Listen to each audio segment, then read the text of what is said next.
Morning, students. So, in the last class, we have learned what are the type of vectors and different laws associated with those vectors and how it is different from scalars, right? Today, we will try to have the second part of my lecture on scalars and vectors. Myself, Dr. Pradeep Sharma from University of Engineering and Management, and today we will start our class with vector addition analytical method. So if you can see over here, if we are having two vectors, the vector P and vector Q, and we want to add it, so you have an idea that using parallelogram law, the resultant R can be done.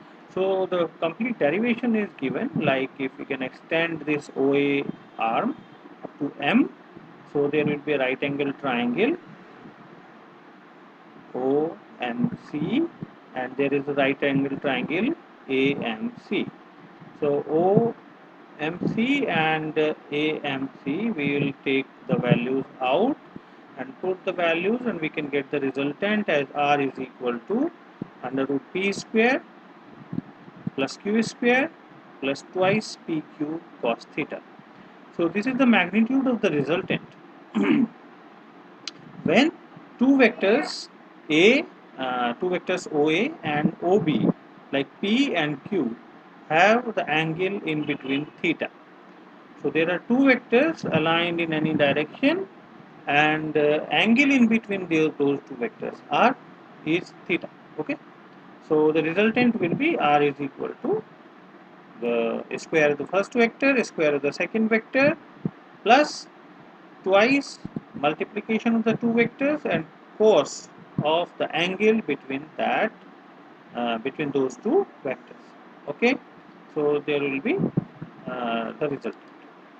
The direction of the resultant we can easily find, like if any alpha is the resultant angle from any vector, suppose from P, so we can find out sin theta Cm by AC and cos theta Cm by AC, and then we can find the tan alpha as q sin theta divided by P plus Q cos theta. So these values we can easily use. Tan alpha is equal to Q sin theta divided by P plus Q cos theta. This is the direction of the resultant vector. Vectors are parallel if we can say the case when the vectors are parallel. So theta in between, which means the angle in between them is 0. So it is surely a case when the two vectors are in the same direction. So we can say these are parallel vectors. So P plus Q is equal to R. So magnitude will become like P square Q square twice P cos theta. Theta is 0. So cos 0 is 1. So we can have P plus Q whole square under root. So R is equal to P plus Q. And what is tan alpha? Because the angles, because the resultant angle with any one vector we need to find, but both the vectors are in the same direction. So the resultant angle will become 0. If the vectors are perpendicular, in those cases, so we can have theta is equal to 90 degree. So cos 90 is 0. So we can have R is equal to under root P square plus Q square. And direction as alpha is equal to tan inverse Q divided by P. If vectors are anti-parallel, it means the angle in between those two vectors are 180 degree. So we can have in the same manner cos 180 is minus 1. So it will become R is equal to under root P minus Q whole square. So R is equal to P minus Q. Okay, and the direction will be depending on the magnitude of the vector. If P is greater than Q, then it will be alpha is equal to 0, and if P is lesser than Q, then alpha is equal to 180.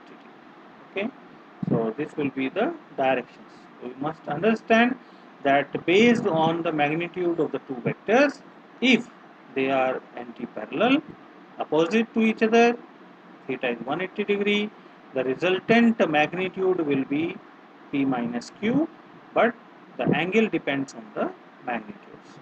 alpha is equal to 0 and alpha can be 180. A vector is a unit vector. It's a very important type of vector, the unit vector. The unit vector magnitude is unity, it means 1, but the direction is the given vector.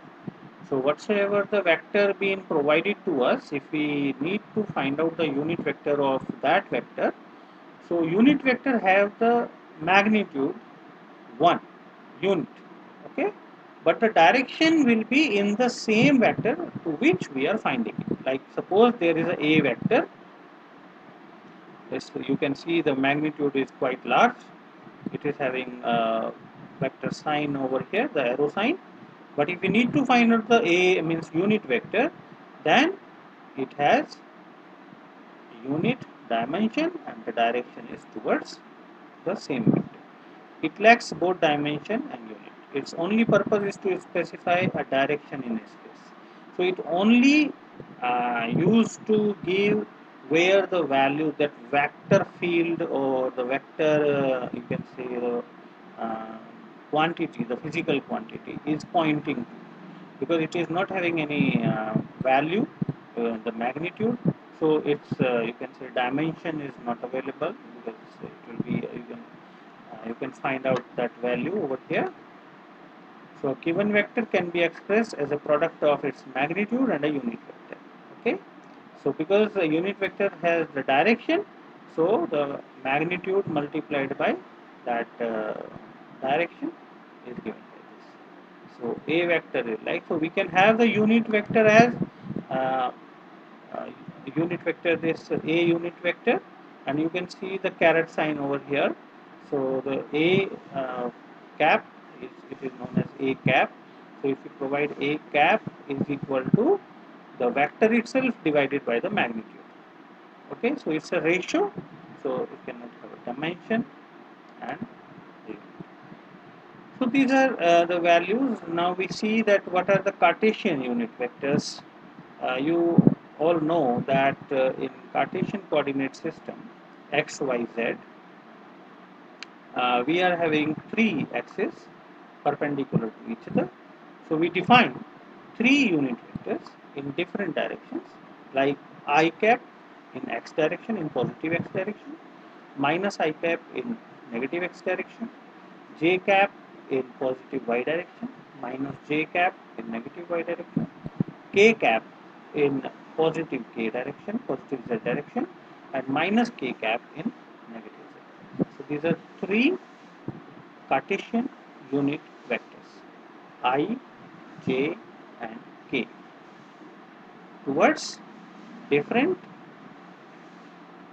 coordinate axes. The resolution of a vector is known as, you can say, a vector is given. So if we can resolve it, we can find the components. So those are the resolutions. So it is process of splitting a vector into two or more vectors in such a way that their combined effect is same as that of the given vector. Like if we are having a vector A, if it can be divided into two vectors a n and a t in different directions of n and t by having some method, we learn those methods also. So if we can divide these two, divide a vector into two vectors a and t, and a and t vector, at vectors are such that their combined effect is the same as a, then these an and at are known as components. Okay, the resolutions of the vector. So angular components of 2D vectors. So we can say that ax and ay are there. So we can say this is the a vector, right? So in x direction and in y direction we can get the components. Okay, and the vector is represented by axi, because ax is in the x direction. So we know that the vector is represented by the magnitude and the unit vector. So the unit vector is I cap in x direction and ax is the magnitude. So a vector is equal to ax I cap plus ay j cap.